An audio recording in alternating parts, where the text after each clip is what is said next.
Hey, welcome friends. Listen, I'm dropping in here, give you some tactics. I don't know how well the old typical New Year's resolution works for you, but I've done this a number of years and there's some value to it, but I think over time, I think most of us would agree it's of limited use to help you really gain traction and move forward towards your vision and your goals, long-term goals. So anyway, I'm a fan of Tim Ferriss, and I noticed he had a blog entry recently. He has this process called year-end review, which I'm using this year, and I think it's a lot better. I think it really provides some great insights to help us all, make better choices in the coming year, to make sure that we're really on our journey towards our vision for our lives and our purpose, rather than just throwing some goals up. I just don't think that the New Year's resolutions works that well for most people. At least that's what I've heard, and that's been in my experience. So here's how it works. So you can go to tim.blog and look for his entry for year-end review. Here's the process. You go through and you review, get your calendar out for last year, if it's online or paper, and just go scan through week by week and look at those activities, those interactions with people that really were high points for you, things you remember in a very positive way. So you just highlight those things, jot them down. That's the way I did it. I had my weeks going down and I took notes going down off to the side, and the plus column, if you will, and just notate them. Go through the entire year.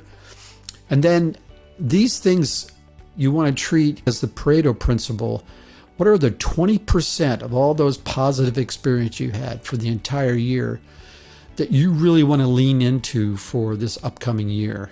And once you've identified that block of items, then what you do, and this technique I have found to be extremely valuable, is get those intentions, that 20%, where you want to focus, those people you want to be with, those organizations you want to align with, those commitments you want to hold, and put them in your calendar now. Go ahead and program them in now. So for me, for example, now that I'm in the retirement mode on core career, one of the things I am going to be intentional about is blocking time out to just enjoy myself. Just so I don't let my podcasting and other activities take control of my entire calendar, and it feels like I'm back to the career job that I spent 40 years working in. So block those in first. Put those important blocks into your calendar. Maybe it's a weekly point of view, weekly commitments. I think that's a cadence that really makes good sense these days. Or maybe you have commitments that are monthly. I have a couple calls that I host on a monthly basis, Zoom calls, and they're really important to me. I get a lot of joy out of doing those things, so I'm putting them in calendar right now. The other thing you do after you've completed that step, do the positive stuff first.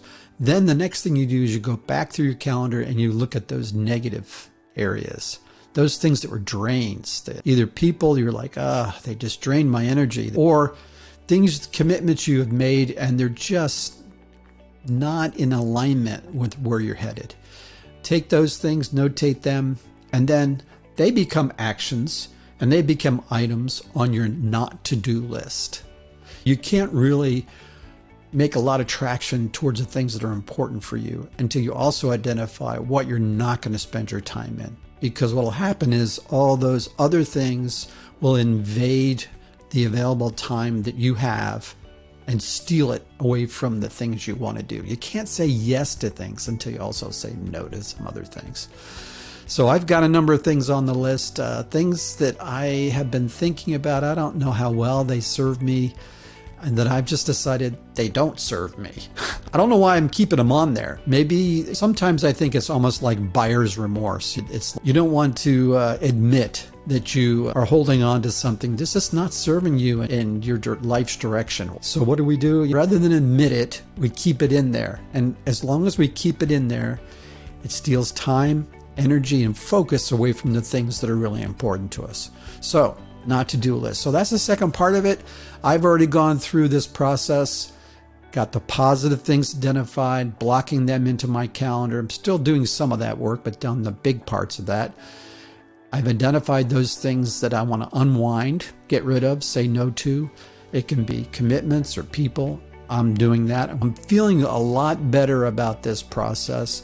It also lines up pretty well with some of the life planning approaches that I have used in the past, that I've done on an annual basis as well. And I think I'm going to be able to integrate that life planning and career planning process together into this year-end tactic that Tim Ferriss has put forth. So anyway, give it a shot. I will include a link to Tim's blog entry to give you a little bit more specificity around the process and the background as to why he uses it. But hope this serves you well.